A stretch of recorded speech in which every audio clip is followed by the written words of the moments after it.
how are you doing? Welcome to another new releases reading vlog. I have been doing them on and off this entire year, just like kind of at random points, and I really enjoyed that. And I'm doing a fall new releases because there are 3 books by authors that I've previously really enjoyed that have come out in October and November, and I was very excited to check out and read. So that's what I'm gonna do today. The first book that I am reading in this video is Mate by Ali Hazelwood. So there we go. I'll go more into these books once you actually get into the vlog section. I will also be reading Daddy Issues by Goldbeck and Where There's Room for Us by Hayley, Kiyoko. The first 2 are adult books. The last one is YA. Then we have a paranormal, a contemporary romance, and a historical romance. There's a paranormal romance. So I think that's a fun selection as well. So let's just get into things. Okay, so I'm a quarter of the way through Mate. Really enjoying it so far. So in this book we follow Serena, who, in slight spoilers for Bride, but in Bride we discover she is a hybrid, so between a human and a werewolf. And at the start of this book, that information has just been made public. So she currently is, like, her life's kind of on the threat because everybody wants the hybrid for some reason, because she is like the first recorded hybrid, and therefore she is being put under protection of Gun, which I think that's how I pronounce it, because that's the Dutch way to pronounce it, so I'm just gonna go with it. Gun is the alpha of a different werewolf pack. We met him in Bride because he's good friends with Lo, the love interest in that book, and Serena is actually his mate, but he very much downplayed it, and it's like I don't nothing has to happen here. And I think partially because in Bride it explains that Gun had to perform like a vow of celibacy to be able to be alpha, because that's just like tradition in that part. So I presume it's because of that, but we have no confirmation, and so is why he basically shut down the whole maintenance. Because she is his mate, he does feel protective of her, so he ends up taking her under his protection when people are coming after her, basically. And also they're looking into her past, because like not just them but like more people as in also like our characters on the first book, because of course like she is an orphan, so she never really cared that much about, you know, her heritage, honestly, because she never really saw a point in it. But now that she knows that she's a hybrid, she obviously wants to know more. Yeah, that's kind of the setup for this book. I'm really liking it, mainly because I really love Serena and Gun and their dynamic. Like the way they both are just like very sarcastic and witty, and they just keep one-upping each other in conversation. Like I think so far this might be Ali Hazelwood's like funniest book yet, and like obviously her humor is something like very contested, I would say. I feel like it's a hit or miss, so for me it's always been a hit. This one is generally making me laugh so much, and it's generally almost mainly just the 2 of them just like ping pong into each other, and it's fantastic. I love it. So I love their dynamic. Although one thing I have to say, I hate that they did not properly tell this girl what a mate is, because that's really frustrating, because the way Gun basically made it sound to her is that it's just like sexual attraction, like nothing much more to that, which is because he's downplaying it for himself. But this girl is experiencing so many things, and it's like, oh yeah, that's because he's your mate as well, and like she's not recognizing that. She just thinks that just like compared to other wares, she's feeling there's goodness way because he's an alpha, and it was a bit of a different way that like werewolves interact with like the alpha of their pack compared to, you know, with other people. So like they are just inherently more obedient to an alpha, for example, which we also see in Bride. She just contributes all these things like, oh, this must be because he's the alpha, and I'm experiencing this weird shit because he's the alpha. It's like, no, girl, come on. And like she also, when it comes to like other parts, and because it is also widely known that she's Gun's mate, because they think that's a way to protect her, because she is a very well-known alpha, and like they think like no one will want to go against him if like and go after her, at least in the werewolf community, if they know that she is his mate, you know. So it is very well known, and it's oftentimes when things are going on, when they mention that like, oh, but Gun is your mate, and Serena is like, yeah, doesn't matter. And it's just like, girl, yes. In this situation, yes. And I can't say it properly because that is a spoiler technically, even though it happens in the first quarter, but I feel like the synopsis mentions none of it, so I'm not mentioning any of it. And it's just like, girl, And like, it's not necessarily that I think that obviously it should have been reciprocated from the start.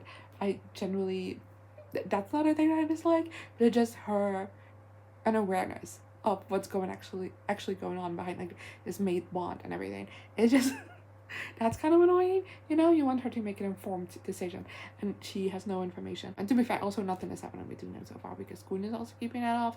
But just that I that's the only thing that's like kind of pissing me off about this one.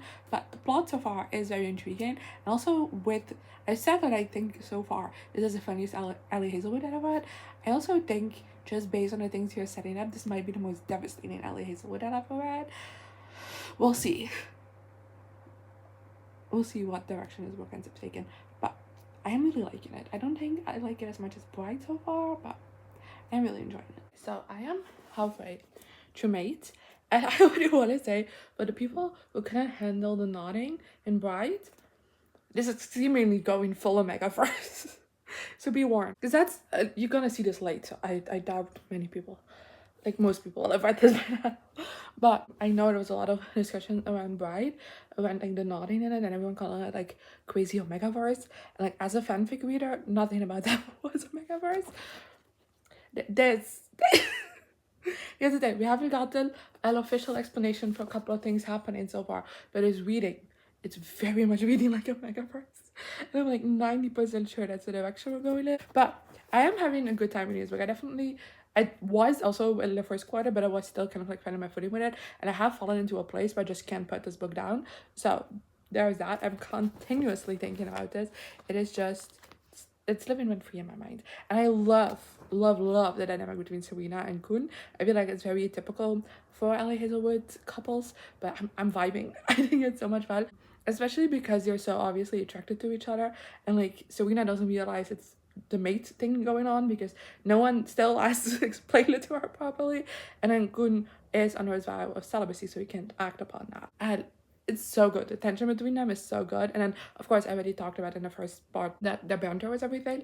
Like there's a lot of yellow sticky taps here, and yellow stands for funny. But then I also feel like the plot is just getting a bit more heavy than the first book, because I feel like the first like Bride is very kind of like the plot has very personal issues, I feel like. And of course it also has wide ramifications for other things going on in the world, but like they're very isolated, I would say, and like centered on our two main characters.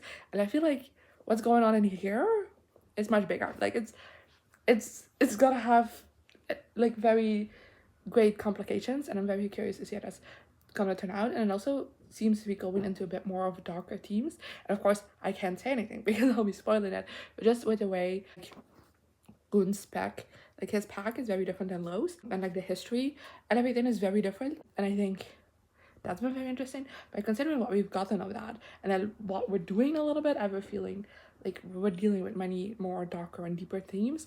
And I also think that's interesting for Ali Hazelwood, because this definitely feels more like a paranormal plot than White did, if that makes sense. That's all I have to say. I'm gonna read some more now because I have been itching to get back to this book. So I'm gonna do that, and then I'll see you later. Bye. Hi. So I finished Mate by Ali Hazelwood, and then I got sick, and I did not realize I didn't update you on that yet. So it's been like over a week since I finished this book.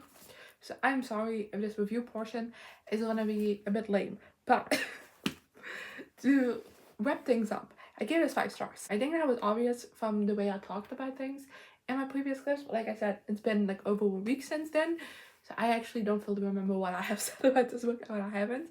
So I apologize. But I thought this was great. I personally prefer Bride over this one, just because it has some elements to it that I just enjoy more personally. But I thought this was just as good. I love Serena and Gun. And by the way, because when I was reading this, I had not seen anyone talk about this book yet, but since then I have. And people when I said Cohen, that's not how that's spelled. That doesn't make sense in my brain. So I'm gonna keep referring to him as Kun. I apologize for that, but that's the only way.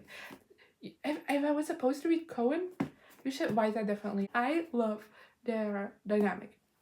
And the relationship, I feel like that was definitely for me the strongest part of this book. I also really like them as separate characters, but just the way Ali Hazelwood managed to do that really one day, and like that tension between them was just so well done. And I really liked actually the reasons that kept them apart. I felt like it was very realistic, and I liked the way it was resolved as well, and then the plot was so good.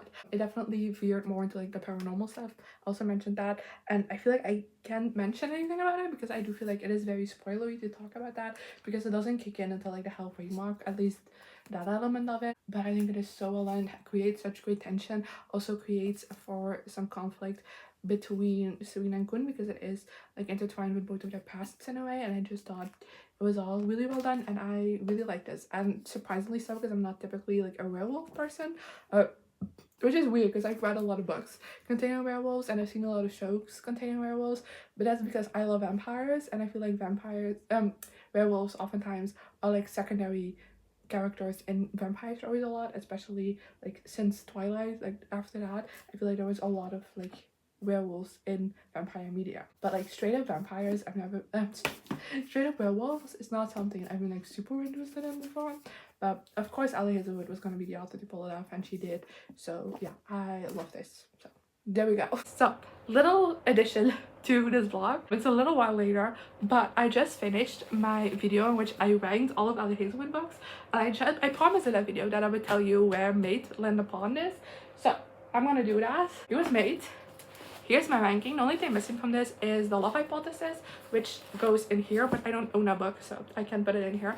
And Mate goes right here. It's the number 4 spot for me personally. Like, look at that. I genuinely think it belongs there. I did really love it, and it does. I feel like when I did my ranking, I said that the difference between Love and the Brain and Love Theoretically is that even though I love both books, this one I was obsessed with, this one is just love, not obsession. But May does kind of fit in that obsessed camp. I also fucking loved it and adored it, and I'm obsessed with it. So there you go. This is now my full Ali Hazelwood ranking with all of her novels included.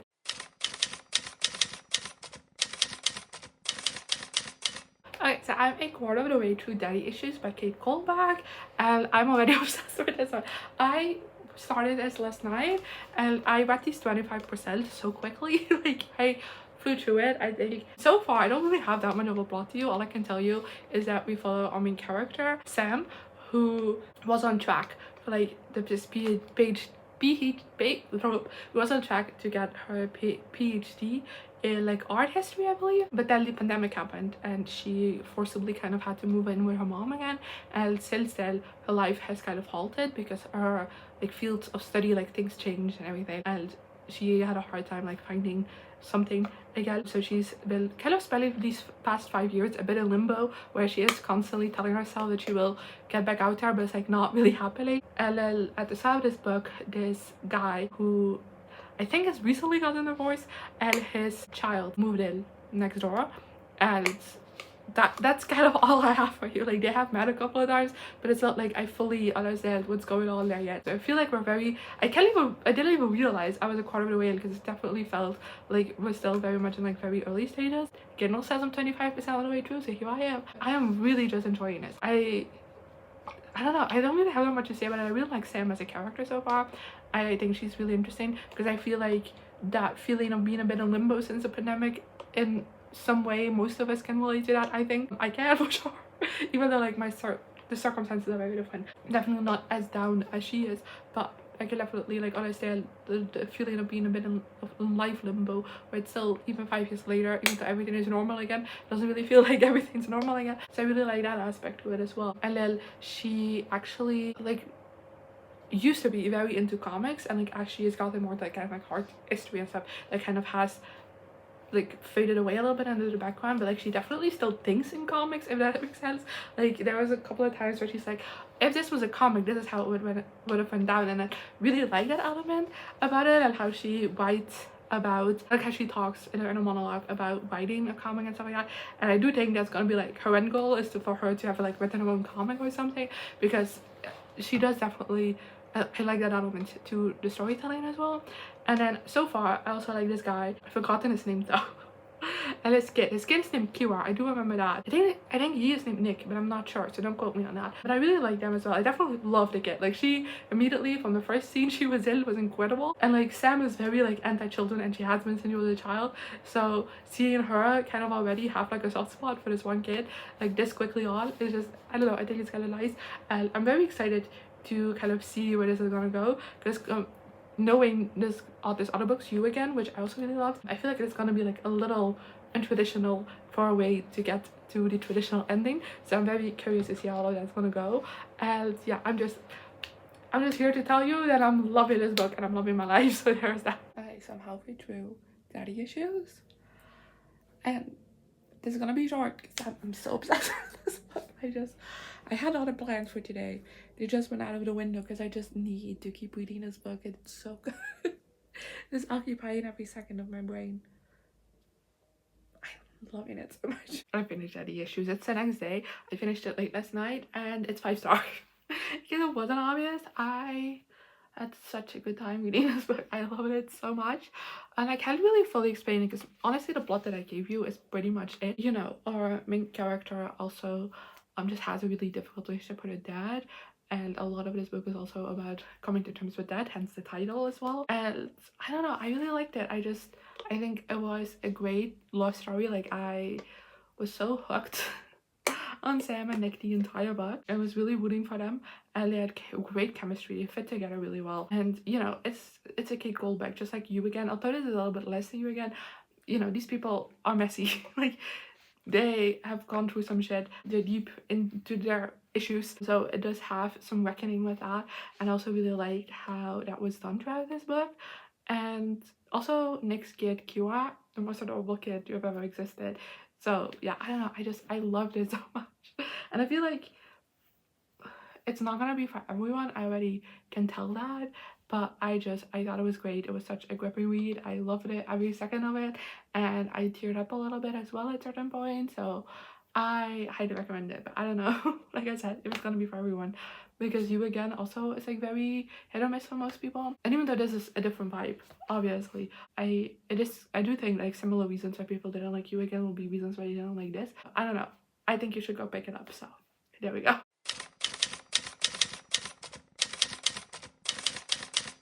I have bad news because I got started on Where There's Room for Us by Hayley Kiyoko, and I DNF'd it. I'm only 4% in and I DNF'd it. I'm sorry, I tried to push through, but the writing is just not clicking with me. It feels very stiff, very forced, and there was something about it that kind of feels like someone is trying to sound old-timey but like isn't actually, and it's very difficult to read, and kind of like, I don't know, something about it is keeping me at such a distance. And I'm 4% into this book, like I said, but I've been trying to read this like all week. Like, I can't get myself to read it, and once I do, I read like a page and like a paragraph maybe even, and I'm like, I don't want to read that, it's not working. So I'm very sad to report that I DNF'd this. It's very sad for me too, because I really loved Girls Like Girls, which is Hayley Kiyoko's debut book. So I was quite excited for this one as well, especially because queer romance, historical romance, is very like difficult to find sometimes, and I really like it, especially considering this is like, I'm not very foreign, but the way this was pitched is that it's like a world where like queerness is kind of like normal. So I was very excited for that, to not have to like deal with homophobia and an historical romance. But I didn't get far enough in for any of that, because just something about the writing is just not working for me, and that's extremely sad. But like, also, I've seen so many great reviews for this. It's only just been released, so maybe negative reviews have still to come in, but from what I see, even like people who didn't love it still really thought it was a fun read, so maybe it can still be for you. But I just, sadly enough, it didn't work for me. I'm really disappointed in myself for this, in case you can't notice. But yeah, that is it for today. I hope you enjoyed. I do 5 stars still in this video, even if we ignore the DNF for a minute. So in that sense, I am happy. I hope you enjoyed this as well. If you read any of these books, let me know in the comments what you thought of them. I'd love to know. And also like your favorite fall release, I'd also love to know what that was. And then hopefully I'll see you next time. Good. Here I am again, the same old situation. Why does the God thing have to be so complicated?